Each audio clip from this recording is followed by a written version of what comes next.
Mirëmbrëma për gjithë zonja dhe zotëri, mirë se erdhët në edicionin qendror informativ këtu në News 24. Përshëndetje të gjithëve, ndër të tjera në këtë edicion do të ndiqni.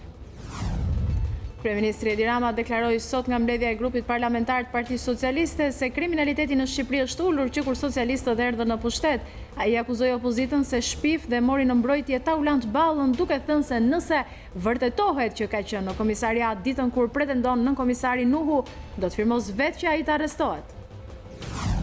Një sasi e vogël tritoli ishte vendosur sot pranë banesave të afërmve të Gjisiela Malokut. Policia ka shoqëruar 9 persona, ndërkohë që vetë vajza tha për gazetarët se tritolin e ka vënë Partia Demokratike. Opozita e Bashkuar prezantoi sot platformën për zgjedhje të lira e të ndershme. Basha tha se qëllimi është lirimi i zgjedhjeve nga tutela e krimit dhe kapja e shtetit. Ai përmendi emrat e politikanëve që sipas tij janë përgjuar teksa bënin pazare me krimin për shitblerje të votës. Kryetaria e gjykatës së apelit në Korçë, Entela Prifti, një ndër gjyqtarët më të pasura në Shqipëri, me shumë gjaz do të shkarkohet nga detyra për shkak se sipas KPK-s nuk justifikon dot pasuritë e saj. Ndërkaq komisioni pavarur i kualifikimit shkarkoi sot gjyqtarin e apelit në Korçë Sotiraq Lubonja, pasi kishte probleme me pasurinë. Taulant Muko, një shkencëtar i panjohur për shqiptarët, deri më sot ka marrë vëmendje publike pasi denoncoi plagjaturën nga zëvendës ministri i Arsimit Ervin Demo dhe plagjaturën si dukuri në Shqipëri. Presidenti i Kosovës Hashim Thaçi është kundër përgjigjur kryeministrit Ramush Haradinaj pas deklaratave të këtij të fundit se ideja për ndryshimin e kufive ka vdekur. Thaçi kërkoi nga Haradinaj më shumë përgjegjshmëri dhe ta korrigjojë deklaratën e tij.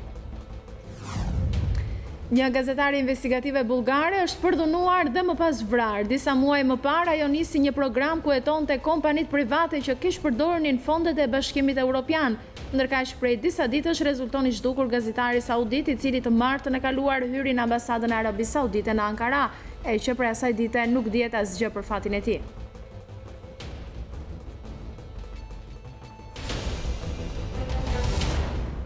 Këto ishin disa prej zhvillimeve kryesore, flasim tani gjërësisht. Rreth 100 gram tritol ka shpërthyer pranë banesave të afërmve të Gjisiela Malokut në fshatin Larushk në Fushkruj. Nga shpërthimi fatmirësisht nuk pati të lënduar dhe as dëme materiale.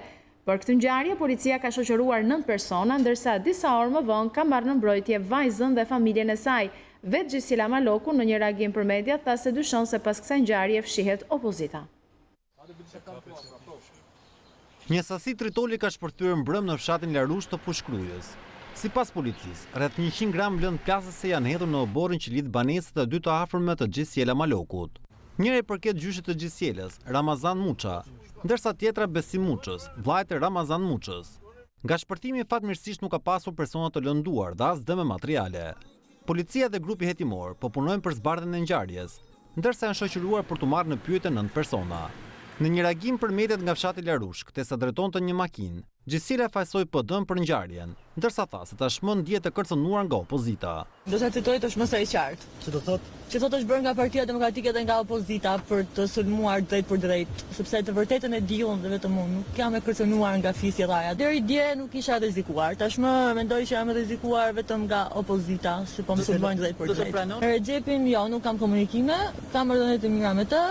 Sot i kam kërkuar që të më shëndetoj pranë nga familjarët e tij sepse vetëm aty ndihem e sigurt për të më mbrojtur. Pavarësisht se nga shpërtimi nuk ka pasur pasoja, policia po vjon hetimet për të zbardhur autorët. Rreth mesditës 3 punonjës të policisë morën në pyetje të afërmit të Gjisielës në lidhje me konfliktet e mundshme apo dyshimet që ata mund të kenë. Kino Studio Fabrikimesh Kriminale ka cilësuar kryeministri Rama opozitën duke folur për audiopërgjimin me babalen e Vlorës dhe rastin e Gjisiela Malokut.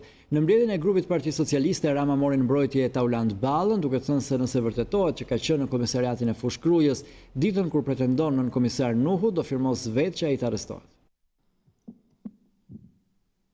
Kryeministri Edi Rama i ka të qartë, akuzat e opozitës janë mashtrim me shpifje, produkti i asaj që e cilësoi Kino Studio Luli SHPK. Epitetet më të përdoruar prej tij për opozitën ishin mashtruesa, të paftyr, mjerane, të pabes. Para deputetëve socialista i foli për prova kokëforta që faktojnë montimin nga opozita të audiopërgjimit Babalja, jo vetëm nga rezultatet e ekspertizës së kompanisë britanike, por edhe nga rrëfimi i dikujt të joshur me para për të luajtur rolin e vëllait të ministrit të Brendshëm Xhafaj. Nuk është vetëm analizë shkencore e laboratorit britanik që nxjerr audio përgjigjimin të fabrikuar. Jo, është vetë aktori, i papaguar, sipas premtimit të dhënë në emër të Lulzim Bashës, që i ka dalë për zot zërit vet në audio përgjigjem. Shkurt muhabeti, edhe një herë si zakonisht, ky që kërkon vetim për thashë theme mbi lidhjet e politikanëve me kriminal, nuk ka mbajtur fjalën e dhënë dhe aktori i kësaj farse kriminale e ka tradhtuar regjisorin sepse nuk i ka marrë njësoj si Babalja eurot e premtuara për rolin. Rama çmontoi sipas tij edhe akuzat për përfshirjen e Taulant Ballës në rastin Gjysjela. Ai tha se pamjet filmike që administron prokuroria tregojnë se Balla nuk ka qenë në komisariatin e Fushkryes. Duke i bërë thirrje ndërgjegjës së ish aleates dhe ish ministres së integrimit Klajda Gjosha, Rama tha se ajo vetë mund ta verifikojë një gjë të tillë.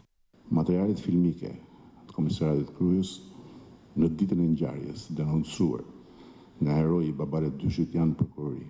Ti mund të drejtohesh policisë me kërkesën për t'i parë ato materiale. Shko shikoj vetë nga fillimi në fund filmimet e videove të komisariatit. Nëse do gjesh gjykundi në ato filmime Taulant Ballën, apo qoftë dhe vetë heroi të cilin Taulanti e paska kërconuar në pistolet në kokë, unë do të votoj bashkë me ty. Jo për të hequr Taulantin nga drejtimi i delegacionit për Bruksel, po për të hapur rrugë arrestimit të tij. Edhe pse nuk i përmendi me emër të përveçëm, kryeministri la të kuptoi se interes për Tritoli në banesën e të afërmeve të Gjysjeles ka opozita. Kush është interesuar të krijojmë publik idenë se vajza është në ndrysninë e një terrori psikologjik?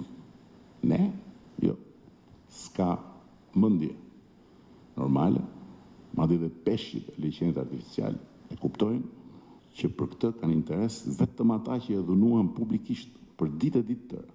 Dhe askush tjetër. Në mbledhjen e grupit parlamentar socialist, Rama bëri paralelizmin me luftën kundër krimit dhe parave të sekuestruar në kohën e qeverisjes së Partisë Demokratike dhe asaj të Partisë Socialiste. Duke folur me gjuhën e shifrave, sipas tij krimi i organizuar është goditur shumë më tepër në 5 vite qeverisje të Majt. Ndërkohë shefi i ekzekutivit rrëfeu të vërtetën e tij, sipas të cilës Basha i ka kërkuar pushtet në tavolinë. Po është vetëm një gjë që unë Lulit nuk i jap dot. Mund t'i jap dhe gjysmën e zemrës, po këtë nuk i jap dot. Sepse pushteti nuk është i yni. Është i atyre që kanë votë. Edhe po të dal unë me gramozën dhe t'ju lutemi nga veriu në jug dhe t'ju themi aman na e hiqin e pushtetin dhe jepja një Lulzim Bashës, harove. Ne na marrin me gur, po Lulzimit pushtetin si japin kurrë.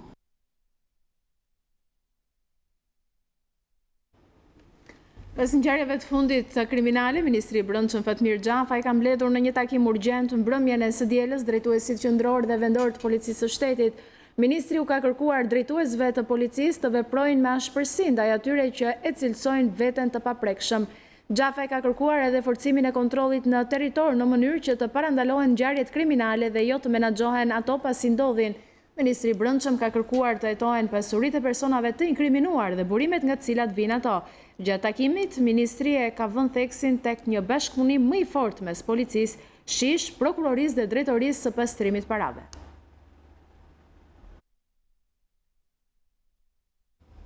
Opozita e bashkuar prezantoi platformën për çlirimin e zgjedhjeve nga krimi, shitblerja e votës dhe kapja shtetërore. Pa ndarjen e politikanëve nga krimi, tha Basha, nuk mund të kemi kurrësi zgjedhje të lira. Ai tha se ka regjistrime të bisedave telefonike të politikanëve me grupe kriminale dhe Ramës me kriminalët më famkeq të vendit. Opozita deklaron se ka gati platformën që sipas saj do të çlirojë zgjedhjet nga krimi me pushtet. Në këtë pikë, kreu i Partisë Demokratike Lulzim Basha deklaron me bindje se prokuroria i ka të gjitha provat që sipas tij dokumentojnë lidhjet mes kupolës që drejton të Majtën dhe bandave të krimit në shumë qytete kryesore. Nga foltorja ku ka prezantuar platformën e opozitës për zgjedhjet vendore 2019, kryedemokrati Basha paraqiti një listë të gjatë emrash politikanësh të Majt, sipas tij të kapur nga krimi. Bajrat e Shkodrës u kthyen punëtor elektoral për Partinë Socialiste. Përgjimet e tyre tregojnë se ata flasin më shumë me politikanë, nga Ditmir Bushati e drejtues të tjerë të lartë të kupolës në Tiranë, tek politikanët socialistë në Shkodër. E njëjta gjë në Elbasan, ku pushteti i krimit nga çelajt te sanxhaktarët me shok dhe Taulant Ballës dhe Qazim Sedinit janë një. Në Durrës, bandat e Lul Berishës, Klaren Dervishit, me shok, qeverisin bashkin. Në Vlorë kaluam nga banda Habilave që kontrollon të gjysmën e Vlorës, tek banda e Gjafës që kontrollon të 100% të Vlorës, të tokës dhe të detit. Në Dibër, Ymer Lala, në Korç, Ragami, në Tiranë, nga Emiliano Shullazit e Dritan Dajti, me shok, vazhdojnë të diktojnë vendimet politike. Në polici dhe në prokurori, ka regjistrime telefonatash dhe mesazhesh telefonike mes Vangjush Dakos dhe grupeve kriminale, mes Ulsi Manjës dhe grupeve kriminale, mes Damian Gjiknurit dhe grupeve kriminale, mes Taulant Ballës dhe grupeve kriminale dhe mes Edi Ramës dhe kriminalëve më famkeq të vendit. Platforma që propozon opozita për vendore 2019 nuk prek në thelb sistemin zgjedhor, por shihet nga demokratët si rruga e vetme që politika të zhvishet nga aparat dhe influenca që vjen nga bota e krimit. Dekriminalizimin e procesit zgjedhor, ku përfshihet edhe vetingu i politikanëve, edhe pastrimi i policisë shtetit nga lidhjet me krimin. 2. Sistemi masave kundër shitblerjes votës, e cila parashikon reduktim të shpenzimeve të fushatës elektorale, financim shtetëror 100% procesit zgjedhor dhe të fushatës partive, kriminalizim të financimeve private, kompanit që financojnë parti politike dhe kandidat të përjashtohen nga përfitimi i tenderave dhe koncesioneve për një kohë përcaktuar, dhe skatërti përdorimit teknologjisë në votim, identifikimi biometrik, votimi dhe numërimi elektronik. Basha la të hapur nevojën për një rishikim të thellë të sistemit elektoral dhe vetë përbërjes së parlamentit, por tha se kjo do të duhet të kryhet në një moment të dytë. Për çfarë do sistemi të shkojmë, majoritar, proporcional, kombëtar, duhet studim dhe një diskutim i hapur dhe i thelluar për të arritur në mënyrë më të mirë përfaqësimin e vullnetit qytetarëve. Reduktim të numrit të deputetëve në 100, parlamenti me 2 dhoma, të gjitha propozimet hapura për diskutim, por jo sot.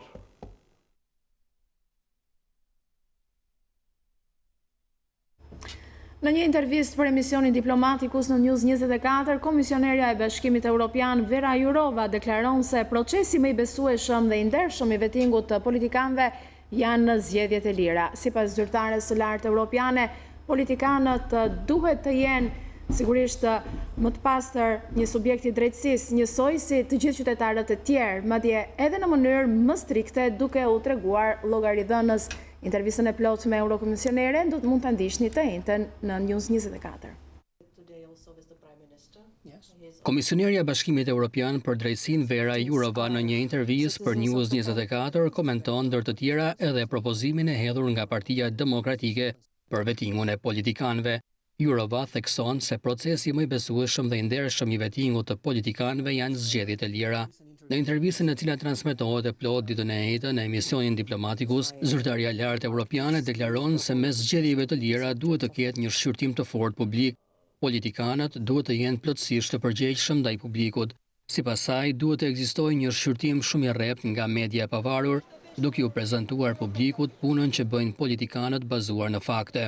I cannot say whether this is a good idea or not. I think that ekzistojnë procese që duhet të funksionojnë në vende demokratike dhe unë nuk mund të them nëse kjo është një ide e mirë apo jo, por do të dëshiroja të shoh më shumë kulturë politike në çdo shtet dhe do të ketë presion më të madh ndaj politikanëve, të cilët kanë bërë diçka të gabuar në mënyrë që të largohen nga detyra, por kjo duhet bërë me anë të ligjit. Komisionerja e Bashkimit Evropian për Drejtësinë deklaron se politikanët janë qytetarë të vendit dhe duhet i nënshtrohen të njëjtave instrumente dhe masave ligjore. Politikanët të jenë subjekt i drejtësisë njësoj si të gjithë qytetarët e tjerë, madje edhe në mënyrë më strikte, sepse duhet të jenë llogaridhënës ndaj publikut dhe duhet të ekzistojë presioni ndaj tyre për dorëheqje në rast se janë përfshirë në një vepër të gabuar. Kryetaria e Gjykatës së Apelit në Korçë, Entela Prifti, një ndër gjyqtarët më të pasura në Shqipëri, me shumë gjaz do të shkarkohet nga detyra për shkak se sipas Komisionit Pavarur të Kualifikimit nuk justifikon dot pasuritë e shumta të saj. Ndërkaq KPK shkarkoi sot gjyqtarin e Apelit në Korçë, Sotiraq Lubonja, pasi kishte probleme me pasurinë. Vetingu zbulon pasuritë marramense dhe të pajustifikuara të gjykatëses Entela Prifti, kryetare e Gjykatës së Apelit në Korçë. Ajo doli këtë të hënë përpara institucionit të vetingut ku u njoh me rezultatet e hetimit dhe dha shpjegimet e detajuara, gjatë një seance që u ndoqi edhe nga disa denoncues. Nga hetimi i thelluar administrativ janë zbuluar 4 apartamente të fshehura që dyshohet se prifti i kishte blerë në emër të familjarëve, babait, motrës dhe kunatit të saj. Pronat që ndodhen në zonat më të shtrenjta të Tiranës janë identifikuar pas një denoncimi anonim, i cili informoi trupën gjykuese që po vetonte gjykatën e karrierës. Por apartamentet nuk janë të vetmet pasuritë e pajustifikuara të gruas që drejton apelin e Korçës. Ajo rezulton të jetë një ndër gjykatësit më të pasur në vend, dhe shumicën e pasurive nuk e justifikon me të ardhurat të ligjshme, sikur se thuhet dhe në raportin e LDKP-s, që flet për deklarim të rem dhe fshehje të pasurisë të kryera nga gjykatësia. Duke ju referuar hetimit të Komisionit të Posaçëm të Kualifikimit, subjekti i rivlerësimit nuk justifikon me të ardhurat të ligjshme një restorant, më të njohur në Korçë prej më shumë se 500 metra shkatror, miliona lekë të investuara në bono thesari, si dhe 2 apartamente për të cilat ka deklaruar se i ka blerë me vlerë shumë më të ulët se sa ato në treg. Gjithashtu nga hetimi është provuar se nuk ka deklaruar llogari bankare në Michigan të Shteteve të Bashkuara dhe llogaritë e 2 fëmijëve të saj, vajzës dhe djalit. Komisioni relatoi se gjykatësia ka dhënë shpjegime duke pretenduar se pasuritë e saj janë të ligjshme dhe i ka vënë nga kursimet e punës, kredit bankare dhe nga dhuratat e familjarëve të saj. Megjithatë, telashet për të nuk përfunduan në këtë pikë. Entela Prifti akuzohet edhe për konflikt interesi. Trupa e gjykuese tha se gjatë kohës që ajo ushtronte detyrën e gjykatëses, ishte edhe antare e shoqërisë Korçaria, që konsiderohet konflikt i pastër interesi. Hetimi i për Priftin sipas trupës gjykuese ka përfunduar vetëm në kriterinë e pasurisë, ndërsa vijon atë të figurës morale dhe aftësive profesionale. Vendimi për Entela Priftin pritet të shpallet në 10 tetor. Gjasat janë që ajo t'i thot lam të mirë sistemit për shkak të pasurisë së pajustifikuar që zotron. Me herët, gjatë së hënës, një tjetër antar i apelit në Korçë, Sotiraq Lubonja, u shkarkua nga detyra për pasuritë të pajustifikuar dhe mos justifikimin e dhuratave të marra nga familjarët. Lubonja u vetua me përparësi pasi ishte antar i Këshillit të Emërimeve në Drejtësi, i zgjedhur me short në kuvent.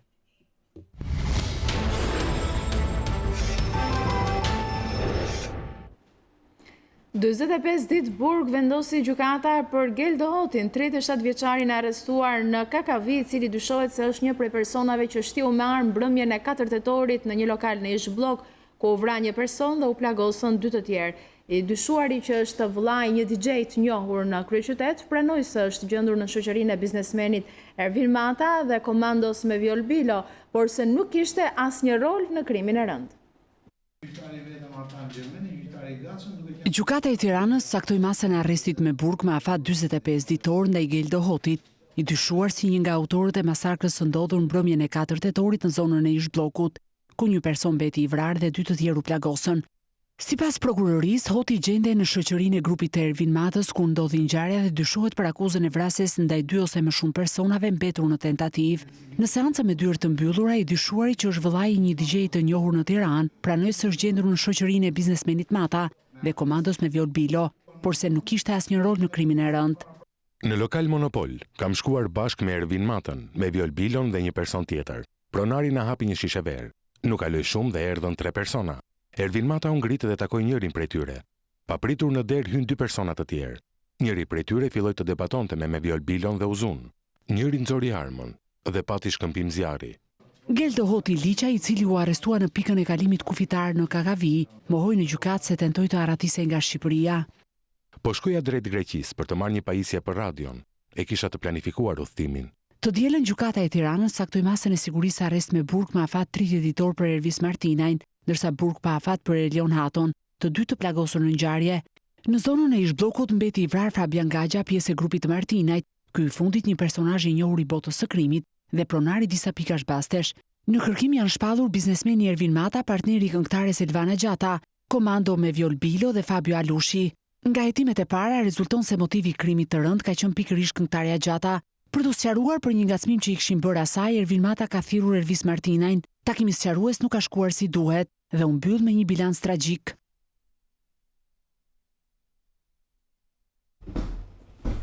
Do të shkojmë tani në Durrës. Gjykata e shkallës së parë atje ka pushuar hetimet për Velierën, për kryetarin e bashkisë së Durrësit, Vengjur Dako.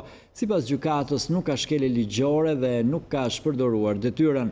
Pak ditë më parë, prokuroria kishte kërkuar pushimin e çështjes dhe këtë të hënë gjykata pranoi kërkesën duke pezulluar atë. Sezan Guri dhe Mirela Jorgo ishin ata të cilët denoncuan për shkelje ligjore kryebashkiakun Dako.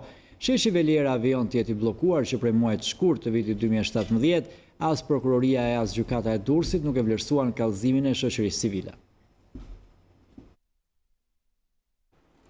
Gjendet 14 vjeçarja e humbur pas apelit në studion e emisionit Me zemër të hapur. Nëna e saj, Alma Çuka, kërkoi ndihmë pasi e bia rezultonte zhdukur prej 7 ditësh. Pas lajmit të mirë për gjetjen e vajzës, ajo ka kërkuar mbështetjen e institucioneve që vajza të mos bjerë më prej trafikantëve. Ditën e premte emisioni Me zemër të hapur në News24 u vu në kërkim të një 14 vjeçare nga Tirana. Beciona Çuka ishte larguar për të disatën herë nga banesa dhe prej 7 ditësh askush nuk ishte informacion për vendodhjen e saj. Pas transmetimit live dhe apelit publik të nënës, vajza është kthyer në familje. Vetëm fal emisionit, vajza është rikthyer prapë në shtëpi. Hapa derën dhe pash vajzën në orën 2 të drekës. Pastaj njoftova policin. Ju lutem, i thash më dërgoni një patrull që ta marr vajzën dhe ta shoqëroj për në polici. Kur e pash ishte e zverdhur, ishte kështu si e trënditur, nuk e di. Kishte qëndruar në për këto banesat e braktisura, këto persona që vajzën e kanë mbajtur, po këto, një fjalë i kanë ndaluar policia, 2 i kanë mbajtur në arrest, 2-3 të tjerë i ka lëshuar, më duket. Alma Çuka ka kërkuar ndihmën e institucioneve dhe të shkollës së vajzës, që ajo të rikthehet normalitetit dhe të mos përsëritet më e njëjta ngjarje. Pasagjerët që do të niseshin sot drejt Firences në Itali në orën 7:30 janë përballur me një situatë vështirë pasi avioni Alba Wings ka psuar një defekt ende pa u nisur. Pasagjerët ishin akomoduar në vendet e tyre kur u është kërkuar të dilnin sërish jashtë pasi avioni kishte defekt. Fluturimi u anuluan ndërsa pasagjerët publikuan video në rrjetet sociale ku duken teksa zbresin nga avioni. Njëri prej pasagjerëve shkruan se avioni humbiste karburant dhe nxirrte tymë ende pa u ndezur. Fluturimi për në Firenze u shty.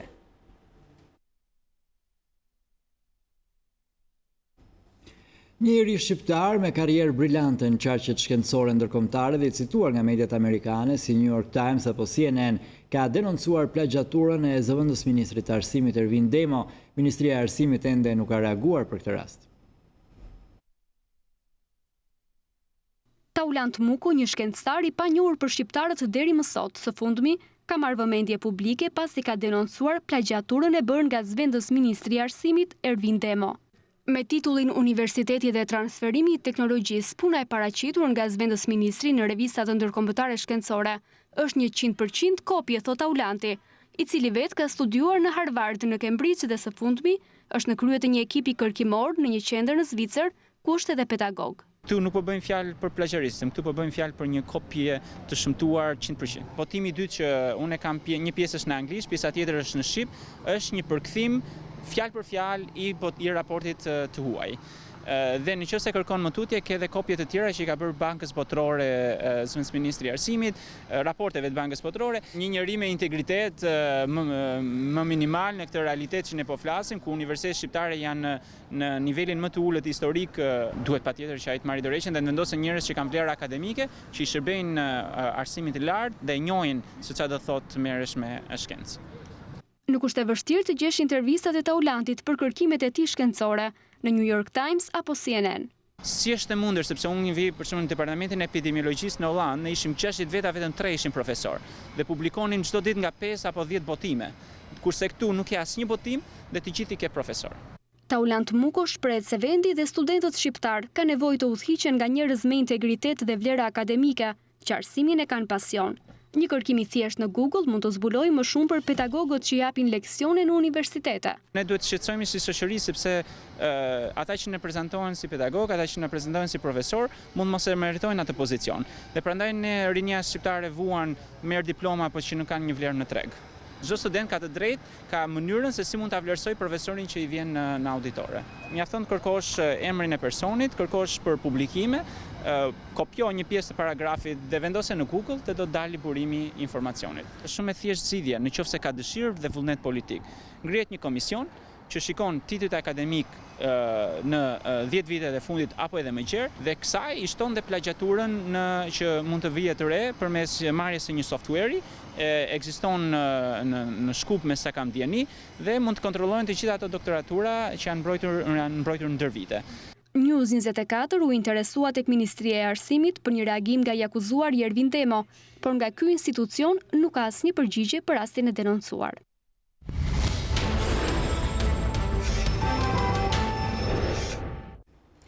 Sipërmarrësit i ka dërguar Ministrisë së Financave propozime për ndryshimet në paketën fiskale 2019. Presidenti i Business Albania, Luan Bregasi, thot se këto propozime kanë si synim lehtësimin e kostove të prodhimit vendas. Ndërsa nismën e qeverisë për uljen e dividendit, Bregasi e sheh si një lëvizje të duhur të qeverisë. Pas konsultimeve me shoqatat e biznesit mbi paketën fiskale të vitit të ardhshëm, Business Albania i ka dërguar Ministrisë së Financave propozimet mbi ndryshimet fiskale. Presidenti i Business Albania, Luan Bregasi, rendit disa nga këto propozime, që në thelb kanë si synim lehtësimin e kostove të prodhimit vendas. Nga llogaritë që kemi bërë gjithë shoqatat, rezulton që mjaft industri prodhuese nuk janë konkurrente në treg, për shkak të ngarkesës së madhe që kanë, domethënë, taksat e këtyre prodhuesve. Propozimet është të hiqet taksa e ambalazhit plastik dhe e qelqit. Arsyeja është sepse së pari këto produkte janë të riciklueshme dhe sipas normave të Komisionit Evropian, direktivave të Komisionit Evropian, të gjitha ambalazhet që janë të riciklueshme nuk kanë taksë. Koncensioni i pullave fiskale para shumë vitesh, një ngarkesë shumë e madhe kjo për sipërmarrjen private, është propozuar që nga 28 euro të bëhet 3 euro për 1000 cop. Dhe diferencën në rast se ka shteti detyrime për koncesionarin, këtë diferencë ta paguajë shteti. Çmimi i energjisë për gjithë industrinë vendase është shumë i lartë. Humbjet në rrjet janë ulur nga 20 deri 25%. Pra kjo është një arritje shumë e madhe, që do të thotë se mundësitë për të ulur çmimin e energjisë ekzistojnë. Çmimi i ujit është një kërkesë edhe kjo, për industritë vendase është gati 200% më i lartë se në vendet e rajonit. Nismën e qeverisë për uljen e dividendit nga 15% në 8%, sipërmarrësit e shohin një lëvizje në drejtimin e duhur, pasi ky tatim konsiderohej i lartë. Është një lajm shumë pozitiv. Edhe nga 15% në 8% nuk është pak. Duhet ta vlerësojmë të gjithë edhe ne sipërmarrësit. Për Luan Bregasi, rritja e kufirit të pagave të larta për efekt tatimi është një lëvizje e cila nuk pritet të nxjisë formalizimin e tregut. Ky kufi sipas tij duhet të jetë edhe më i lartë, pasi do të krijonte punëmarrësve deklarimin real të pagës. Sigurisht e përshëndesim nga 130 në 150, por le të mos ketë shumë rezistencë për të arritur këtë kufi, sepse rritja e këtij kufirit do të formalizojë marrëdhëniet e tregut të punës. Pra nuk është se shteti humbet. Paketa e re fiskale që do të hyjë në fuqi më 1 janar parashikon ulje taksash. Sipas qeverisë, synimi është lehtësimi klasës së menaxherëve për të lehtësuar ekonominë. Në një forum shkencor për mbrojtjen e lumejve nga hidrocentralet, Ministri i Mjedisit Blendi Klosi ftoi ekspertët për të hartuar një rregullore që sipas tij do të jetë e vlefshme për të gjithë.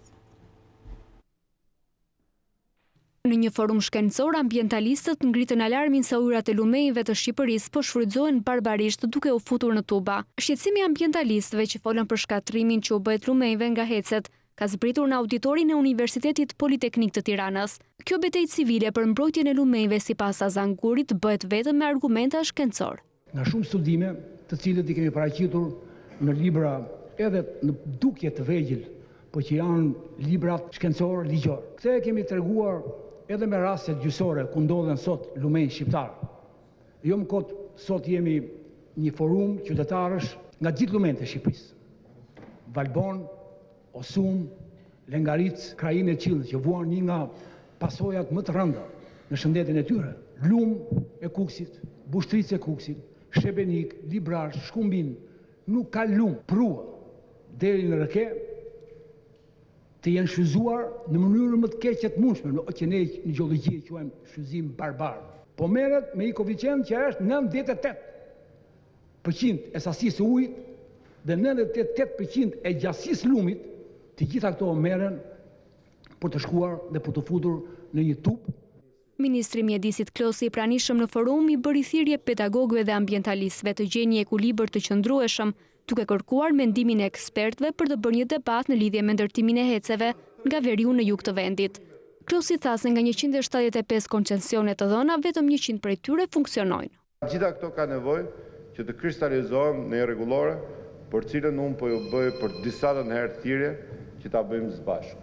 Ne do përgatisim shumë shpejt një material për këtë informacion do të bëjë thirrje që jo ju të 500 që keni marrë ftesën e vërsorit, por shumë të jenë pjesë e këtij diskutimi dhe përfundimisht ky debat të jetë një debat shumë i vlefshëm.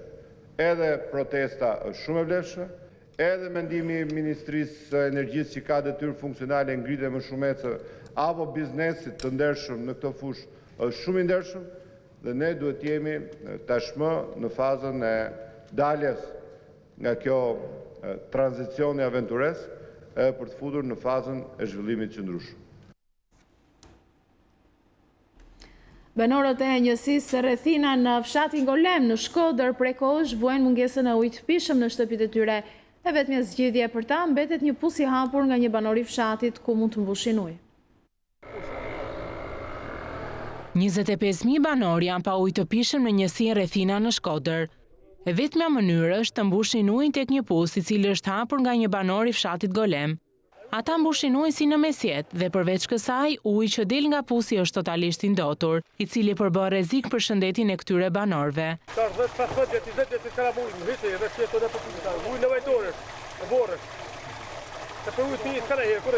S'kena ujë, s'kena me qa bojmë gjonat më elementare. Shumë e vështirë më vllapa, më rvesh se si vjen kërkujnë me, si sa vështirë, absolutisht. As njeri nga bashkia, as nga qendra administrative, nuk ka ardhur për me që hallemi këtij populli. Pa i ndotër shive veti, a i ndotër nëse është i ndotër shive. A filmën, urna. Fadil Hasa është banori i cili ka shpenzuar mbi 1 milion lek të vjetra për pusin të cilin e shfrytëzojnë edhe banorët e tjerë pas një lloj detyrimi. Aq sa kom kënaqësi që më ka dalë ujin pronë teme, unë e kam vujt ujin, sem pe malësijet, edhe këna vujtën malësi për uj, aq kom kënaqësi sa i shërbej komunitetit. Unë një nivelit ekonomik e në këtan, nuk jam maj poshën se tjerë, as maj bori mirë se pëton Golemi. Kam kënaqësi që i shërbej banorëve të Golemit. Ka një muj që vinë e marrin ujë, njoftë pa njoftë pe i grudet, pe i Golemit. Kam kënaqësi që vinë. Ju merr para apo je? Ja, asnjëherë. Po është gjëna me pronën e Zotit me marr para. Nuk kam obligim atë. Banorët e njësisë Rethina historikisht kanë pasur probleme me ujin e pishëm. Pavarësisht apeleve të kryera nga banorët, ende nuk është bërë asgjë nga institucionet përgjegjëse.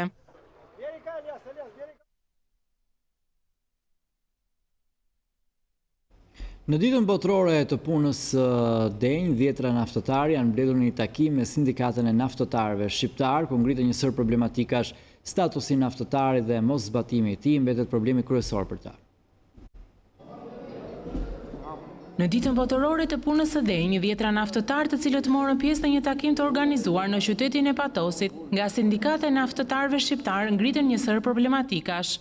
Mos zbatimi i statusit të naftëtarit, kushtet e punës dhe pagat ishin disa nga pikat kryesore ku naftëtarët janë dalur, duke thënë se shumë janë premtuar, por ende nuk është bërë asgjë. Për ambientet e punës në stacionin sot, janë ambiente mizerabile, monitoruara, punëtori me rrezik të madh. Unë jam vetë teknologe dhe po bëj 19 vjet mësoj dhe atje nuk është bërë fare. Pjesa më e madhe punojnë femra. Unë kam 39 vjet që punoj në nxjerrjen e naftës kuçore. Baza ime është 330.000 lekë. Atëherë si do vej pse s'janë parashikuar këto.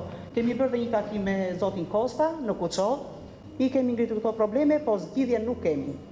Duke u ndalur për statusin e naftëtarëve dhe zbatimin e tij të pjesshëm, kryetari i sindikatës së naftëtarëve shqiptar Kosta Kina është shprehur se edhe pse ka një vit e gjysmë që ky status është miratuar, ende nuk po gjen një zbatim. Për statusin e naftëtarit është folur shumë. Ne u gëzuam që u miratua ligji për statusin e naftëtarit, por në fakt shohim që ka një problem shumë të madh, sepse ka kaluar më një vit dhe nuk është zbatuar. E kam ngritur këtë problem përpara ministrit Ametaj dhe ministrave të tjerë dhe na është premtuar së shpejti, por ne nuk po shohim gjë. Në ditën botërore të punës së denj, Konfederata Botërore e Sindikatave kërkon nga të gjitha sindikatat diskutimin e problematikave, por edhe të arritjeve të deritanishme. Varfëria dhe pamundësia për të punësuar i ka detyruar të rinjtë e fshatit Morav në Korçë të braktisin vendin e tyre për të siguruar një të ardhme më të mirë. Ky fshat i njohur, dikur edhe si qyteti i minatorëve, ka mbetur në arrest që prej mbylljes së galerive. Ish-minatorët tregojnë ndryshimet që ka psuar vendi ku jetojnë, duke kërkuar që dikush të kthejë syt drejt tyre. Ndodhemi në minierën e fshatit Morav. Dikur kjo minierë ka mbajtur mbas vetes banorët e këtij fshati, por sot ndodh ndryshe. Nga viti në vit, fshati Morav, ose siç quhet ndryshe edhe qyteti i minatorëve, ka pësuar rënje duke bërë që banorët të braktisin fshatin. Ata pak banorë që kanë mbetur në këtë fshat e përkufizojnë veten si të mirë, pasi ju mungon gjallëria. Mbi 100 familje e kanë braktisur këtë fshat duke mos e kthyer kokën pas. Dhe ata pak banorë që kanë mbetur janë pothuajse mosha e tretë, sepse të rinjt janë larguar drejt një jete më të mirë.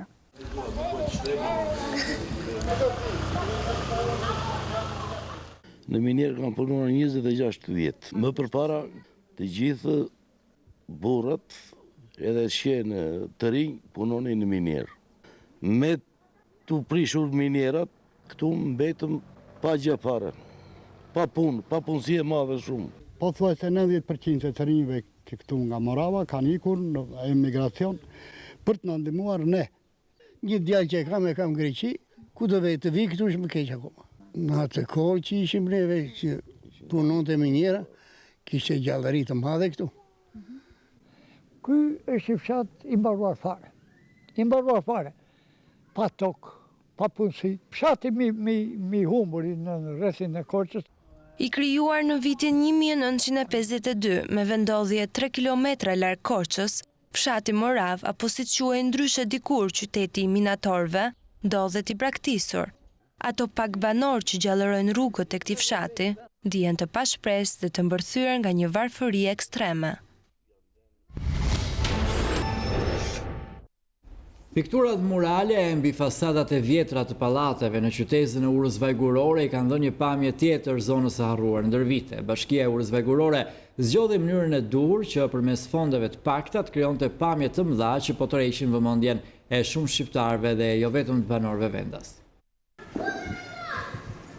Zymtësia që sillin pallatet e ndërtuara që nga koha e sistemit diktatorial duhej evituar në Urën Vajgurore, ndaj bashkia atje duket se e ka gjetur mënyrën e duhur. Për të ndryshuar pamjen që mbizotronte atje u përdorën piktura murale, të cilët tashmë janë kthyer në mjaft tërheqëse për vendasit dhe vizitorët, të cilët, të shtyrë nga kureshtja, zgjedhin gjatë fundjavave Urën Vajgurore.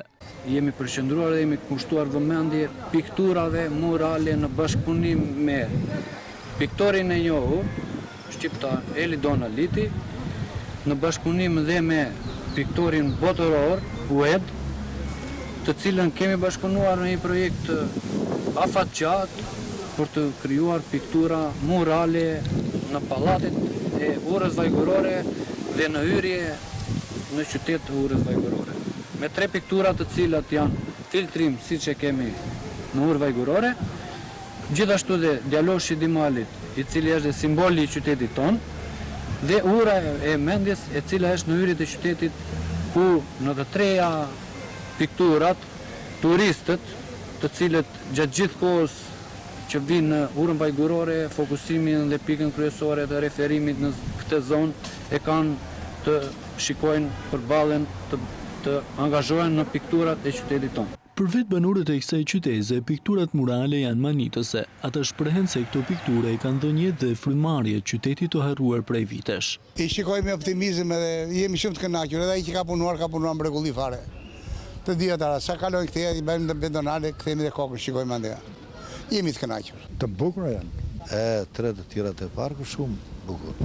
Ura Vajgurore është shumë e kanë shumë. Ura Vajgurore tashmë përbën shembullin se si përmes vizionit të qartë arrihen gjëra që ndryshojnë realitetet e hidhura që mbizotrojnë në shumë qytete shqiptare, drejtuesit e të cilëve presin fondet e mëdha të qeverisë. Festa e mollës është kthyer një festë tradicionale në zonën e Korçës, zonë kjo e cila njihet për kultivimin masiv të mollës. Fermerët shprehen se përkundër prodhimit masiv mungon tregu i shitjes, çfarë ka detyruar shitjen nën kosto. Festa e mollës është ndër festat tradicionale të Korçës. Fshati i Dvora njihet më së shumti për kultivimin e mollës, ndaj dhe festa organizohet në këtë zonë duke tërhequr vëmendjen e mjaft qytetarëve. Përkundër pjesëmarrjes së fermerëve të shumtë në këtë festë, ta të fundit shprehen se mungesa e tregut të shitjes ka bërë që prodhimet e tyre të shiten nën kosto. 70% e fshatit merret me prodhimin e mollës. Mirë po këtu është një problem. Neve kemi rendiment shumë të mirë, si që shikoni edhe cilësi në vete. Mirë po është problemi që ndjekin me shumë mallin e dobët për të lirën, se sa këtë mallin tonë. Ata çdo gjë shikojnë çmimin, ju intereson çmimin, vjen tek ty. Gjenë më liri. Po, mollë e dytë është në kosto. Si vjetë mendojmë të jemi barazim kosto dhe shit. Kjo është sepse ka shumë prodhim. Përkundër kësaj, Ministri i Bujqësisë Niko Peleshi dhe kryebashkiaku Sotiraq Filo premtuan lehtësi për fermerët duke ndikuar kushtu tek hapja e tregjeve të reja. Natyrisht që ne po bëjmë përpjekjet tona për të hapur sa më shumë, për të lidhur sa më shumë tregjet të tjera, pas edhe të pashkelura, siç janë më shumë tregjet e lindjes mesme, ato janë shumë interesante për ne, se Europa ka vetë shumë prodhim molle këtë vit. Ajo që ne bëjmë në terma afatmesme dhe afatgjatë është rritja e standardit dhe e cilësisë dhe e marketimit. Sepse vërtet kemi shumë mollë, por jo të gjitha janë cilësi e parë, duhet ta themi. Jo të gjitha janë varietete që i kërkon sot tregu, shumë prej tyre janë varietete, madje në shumicën dërmuese, janë varietete të vjetra, tradicionale, të trashëguara, por që tregu nuk i kërkon. Kultivimi i mollëve është traditë e kahershme e zonës së Korçës. Ky vit njihet për prodhimet masive të mollëve, çfarë ka friksuar fermerët për tregun e shitjes, duke rrezikuar që t'i hedhin sërish prodhimet e tyre. Dhe me këtë lajm ne kështu kemi mbritur në fund të këtij edicioni informativ. Për shumë më tepër klikoni në balkanweb.com, do të gjeni aty lajmet më të fundit, të drejt për drejt, mund të ndiqni News24, Radio Shqiptare dhe të lexoni online gazetën shqiptare. Faleminderit që na ndoqët. Mirupafshim.